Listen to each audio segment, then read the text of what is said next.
तो question number 8 की statement है, figure 8.1 shows a potential divider circuit containing two resistors R1 and R2। Potential divider circuit एक simple series circuit होता है, क्योंकि सीरीज सर्किट की ये प्रॉपर्टी है कि उसमें वोल्टेज या पोटेंशियल डिफरेंस डिवाइड हो जाता है अमंग्स द कंपोनेंट्स। अगर आपके पास एक सीरीज सर्किट है जिसमें वन आफ्टर अनदर दो रेजिस्टर्स लगे हुए हैं इस तरह से, और आपने करंट के फ्लो के लिए एक सिंगल पाथ प्रोवाइड किया हुआ है, सिंगल लूप प्रोवाइड किया हुआ है, तो वो एक सिंपल सीरीज सर्किट है। और सीरीज सर्किट में जो भी आपका इनपुट वोल्टेज होगा वो आपके दोनों रेजिस्टर्स के अक्रॉस डिवाइड हो जाएगा। अच्छा, इसमें जो वोल्टेज डिवाइड होता है वो डिपेंड करता है वैल्यू ऑफ द रेजिस्टेंस पे। अगर आपके पास रेजिस्टेंस ग्रेटर है तो आपके पास जो रेजिस्टर होगा उसका वोल्टेज शेयर भी ग्रेटर होगा, और अगर आपके पास किसी रेजिस्टेंस की वैल्यू कम है तो उसके लिए जो वोल्टेज शेयर होगा वो भी कम होगा। और अगर दो रेजिस्टर्स लगे हुए हैं और दोनों में रेजिस्टेंस बिल्कुल उनकी वैल्यू आपस में इक्वल है, यानी R1 और R2 they have equal value of resistance, तो फिर दोनों को जो वोल्टेज शेयर मिलेगा वो भी इक्वल होगा।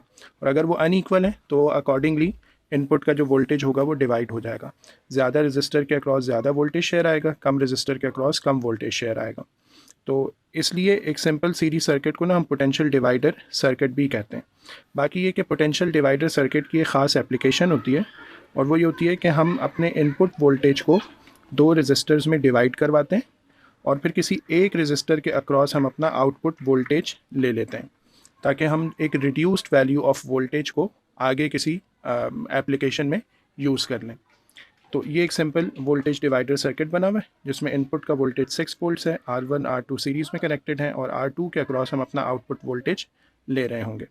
There is an input voltage of 6 volts। Complete table 8.1 to show the output voltage for different values of the resistances of the two resistors.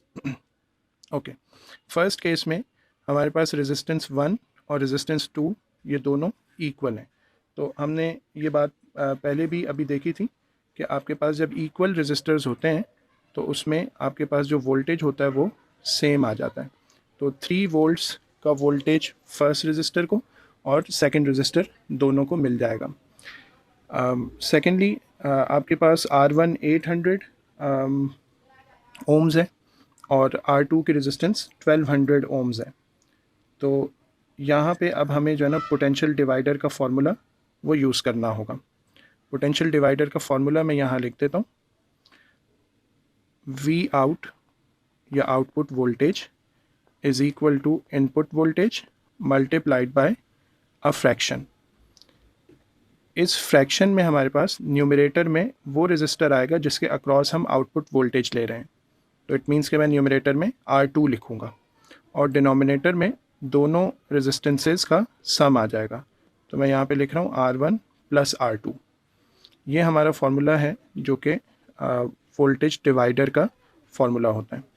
Okay, अब हमने फॉर एग्ज़ाम्पल आउटपुट वोल्टेज के लिए अगर हम वोल्टेज कैलकुलेट कर लेते हैं तो जो दूसरा वाला रेजिस्टर होगा उसके लिए जो वोल्टेज होगा वो सिंपली सब्ट्रैक्शन से हमें मिल जाएगा।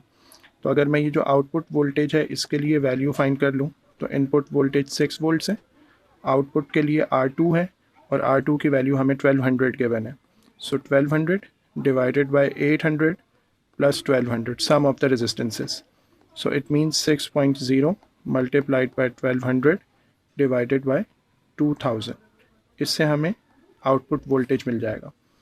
तो अगर इसे सिंप्लीफाई कर लें हमें यहाँ पे 3.6 वोल्ट्स मिल जाएगी output voltage across resistor R2। Okay, तो यहाँ पे मैं 3.6 वोल्ट्स लिख देता हूँ। बाकी ये कि अगर R1 के अक्रॉस भी वोल्टेज फाइंड करना होगा तो हम सिंपली जो टोटल इनपुट वोल्टेज है उसमें से 3.6 को सब्ट्रैक्ट कर देंगे, तो जो रिमेनिंग वोल्टेज होगा वो इस रेजिस्टर के अक्रॉस अपीयर हो रहा होगा। तो ये टेबल की कंप्लीशन है, 3 मार्क्स हैं। फर्स्ट वाले पार्ट के लिए एज सच कोई वर्किंग करने की हमें ज़रूरत नहीं है, और जो सेकंड वाला पार्ट है उसके लिए फिर हम वोल्टेज डिवाइडर का ये फार्मूला यूज़ करके वर्किंग करके इसका आउटपुट वोल्टेज फाइंड कर सकते हैं।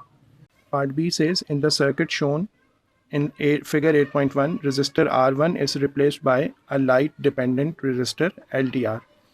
LDR जो होता है ये एक पर्टिकुलर टाइप ऑफ रेजिस्टर होता है जिसकी रेजिस्टेंस लाइट डिपेंडेंट होती है, और जब इस रेजिस्टर पे लाइट पड़ती है तो इंटेंसिटी ऑफ लाइट के इंक्रीज़ होने की वजह से इसकी जो रेजिस्टेंस होती है वो रिड्यूस हो जाती है. So when the intensity of light increases, as a result the resistance of LDR decreases. और उसकी रीज़न ये होती है कि लाइट इंटेंसिटी के इंक्रीज़ होने की वजह से ये जो रेजिस्टर होता है, ये इसके जो इलेक्ट्रॉन्स होते हैं वो एनर्जी गेन कर लेते हैं और वो कंडक्शन इलेक्ट्रॉन्स में चेंज हो जाते हैं. और जब कंडक्शन इलेक्ट्रॉन्स इंक्रीज़ हो जाते हैं तो करंट का फ़्लो इंक्रीज़ हो जाता है. करंट के फ़्लो के इंक्रीज़ को हम यूँ भी कहते हैं कि resistance of the conductor has decreased. तो ये फिनोमेना है जो कि हम देखते हैं कि LDRs में हो रहा होता है. Okay, part 1 says in the space below draw the circuit symbol for an LDR. LDR का हमें सर्किट सिंबल ड्रॉ करना है. तो LDR का जो सर्किट सिंबल है वो एक रेजिस्टर की तरह ही होता है. और वो ये कि इसके ऊपर हमें 2 एटलीस्ट एरोज ड्रॉ करने होते हैं जो कि इन यानी लाइट की इनकमिंग को शो कर रहे हैं.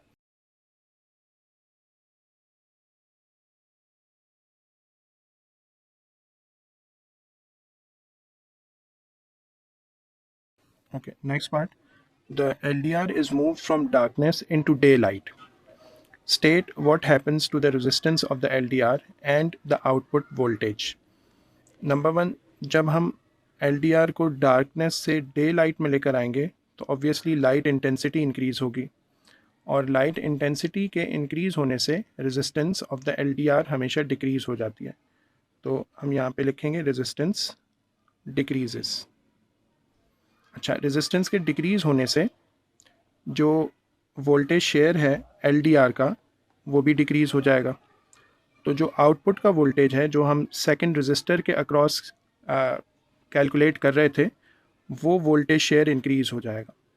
अगर हम इस सर्किट को दोबारा देखें, ये हमारा सर्किट है जिसमें अब हमने R1 को एक LDR से रिप्लेस कर दिया है और इस पे लाइट इंटेंसिटी इंक्रीज़ हो गई है तो इसकी रेजिस्टेंस डिक्रीज़ हो जाएगी और रेजिस्टेंस के डिक्रीज़ होने की वजह से इसका जो वोल्टेज शेयर है वो भी डिक्रीज़ हो जाएगा. इसका वोल्टेज शेयर जब डिक्रीज़ हो जाएगा तो जो इसके साथ रेजिस्टर कनेक्टेड है उसका वोल्टेज शेयर इंक्रीज़ हो जाएगा और हम आउटपुट का जो वोल्टेज है वो इसी सेकंड रेजिस्टर के अक्रॉस कैलकुलेट कर रहे हैं. तो यहाँ पे मैं लिख रहा हूँ आउटपुट वोल्टेज इंक्रीजेस. ये 2 चेंजेस आएंगी LDR को डे लाइट में लाने की वजह से. A potential divider circuit can also be used to produce an output voltage that changes with temperature. State the name of the component that is used instead of the LDR. तो अगर हम output voltage को change करना चाह रहे हैं with temperature तो हमें फिक्स रेजिस्टर के साथ जो कंपोनेंट यूज़ करना पड़ेगा वैसा कंपोनेंट होना चाहिए जिसकी रेजिस्टेंस टेम्परेचर पे डिपेंडेंट हो. और टेम्परेचर पे डिपेंडेंट जो रेजिस्टर होती है वो थर्मिस्टर्स की होती है. तो हम यहाँ पे थर्मिस्टर्स का नाम लिख देंगे. Thermistor should be used instead of LDR if the output voltage is to be changed with the temperature.